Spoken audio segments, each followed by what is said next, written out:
పట్నంలోని 20వ వార్డులో Jagtial municipal chairperson Adavala జ్యోతి లక్ష్మణ్ ప్రచారం నిర్వహించారు. పట్టణ ప్రజలకు విద్య, వైద్యం కోసం ప్రత్యేకంగా ప్రభుత్వ కళాశాలలో జూనియర్ మరియు డిగ్రీ కళాశాలలు జేఎన్టీయూ కళాశాల ప్రత్యేక చొరవతో ఏర్పాటు చేయించిన ఏకైక వ్యక్తి జీవనాని అన్నారు. వైద్యం కోసం పాత బస్టాండ్లో గల ఆసుపత్రిని ఆధునీకరించిన ఘనత జీవనానిదేని ఆమె గుర్తు చేశారు. రవాణా సౌకర్యం కోసం బైపాస్ రోడ్డు నిర్మించిన జనాభా ప్రాతిపదికన 50 రోడ్డును 60 ఫీట్లకు పెంచిన ఘనత జీవన్దేనని అన్నారు. ఈ కార్యక్రమంలో 20వ, 21వ వార్డు, 37 వార్డుల కాంగ్రెస్ పార్టీ ముఖ్య నాయకులు పాల్గొన్నారు.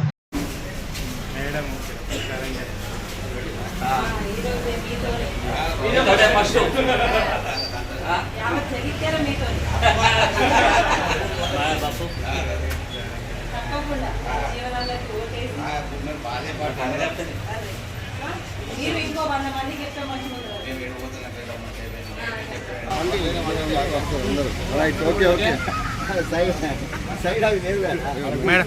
మూడు ఫ్లోర్లు వేసిండు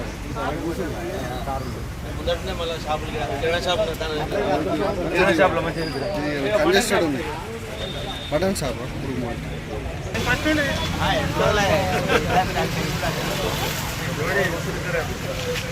ప్రభుత్వం నుండి అభివృద్ధి చూస్తున్నాము.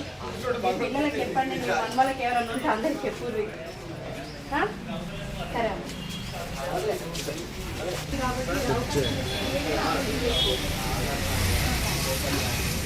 జై జై కాంగ్రెస్ జీవన నాయకత్వం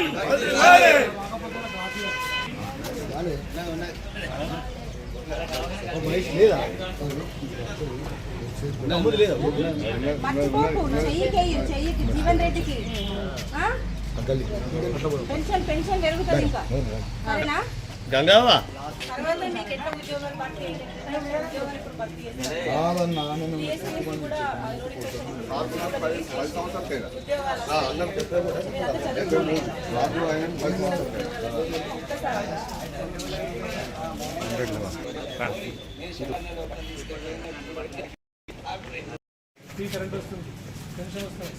వస్తున్నాయా? అవన్నీ వస్తున్నాయా? మీరు తిరుగుతున్నారా? ఇంతకుముందు ఉండే నమ్మ ఇట్లాంటివి సిలిండర్ అయితే 1200, ఇప్పుడు 500 అయింది. అంటే ఇప్పుడు అది కొంతమందికి సబ్సిడీ అంటే రావట్లేదు అని అంటున్నారు. చంద్రన్న నమస్తే. చేతు గుర్తు చంద్రన్న. 800 ఇల్లు ఉన్నాయి. 900 ఇల్లు బ్యాలెన్స్ ఉన్నాయి. దయచేసి రావా దీనికి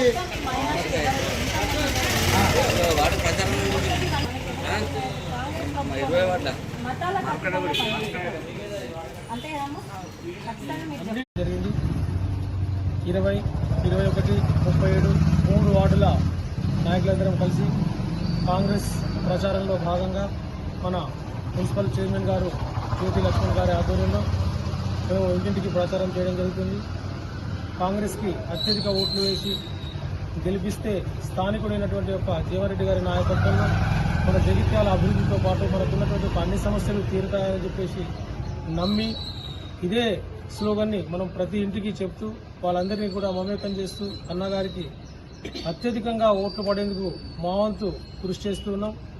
అట్లాగే అందరికీ కూడా సముఖంగా తెలియజేసేది ఏంటంటే స్థానికుడైనటువంటి ఒక నాయకుడిని ఎన్నుకుంటే స్థానిక సమస్యలపైన పోరాడి మనకున్నటువంటి యొక్క అన్ని సమస్యల్ని తొలగించుకోవడానికి ఆస్కారం ఉంటుంది. కాబట్టి ప్రజలందరికీ మేము ముఖ్యంగా ప్రతి యువతకి కూడా చెప్తున్నాం. ఎందుకంటే ఏదో మాయలో పడి చేసినట్లయితే ఇంతకుముందు 5 సంవత్సరాలు మనకున్నటువంటి యొక్క పార్లమెంట్ నాయకులు ఎన్నిసార్లు జీవితాలు వచ్చారు, ఏం చేశారు మీ అందరికీ తెలుసు. కాబట్టి స్థానికంగా ఉన్నటువంటి ఒక జీవారెడ్డి గారిని కనుక మనం ఎలక్ట్ చేసినట్లయితే మనకున్నటువంటి యొక్క అన్ని పథకాలని ముఖ్యంగా 6 గ్యారంటీ పథకాలని ఖచ్చితంగా అమలు చేస్తామన్నటువంటి మన సీఎం రేవంత్ రెడ్డి గారి యొక్క ఆలోచన మేరకు అతి ముఖ్యమైనటువంటి నాయకుడిగా ఎదిగినటువంటి ఒక మన జీవారెడ్డి గారు అట్లాగే సీనియర్ నాయకులు వారు తలుచుకుంటే ఏ విధంగానైనా కూడా మన యొక్క సమస్యల్ని సీఎం దృష్టికి తీసుకెళ్లి పరిష్కరించేటువంటి ఒక వ్యక్తి. అందుకే మొన్న కూడా మనం జీవారెడ్డి గారు చెప్తూ ఉన్నారు, మనకి జగిత్యాలలో ఉన్నటువంటి ఒక ప్రధానమైనటువంటి ఒక సమస్య యావర్ రోడ్డు సమస్య.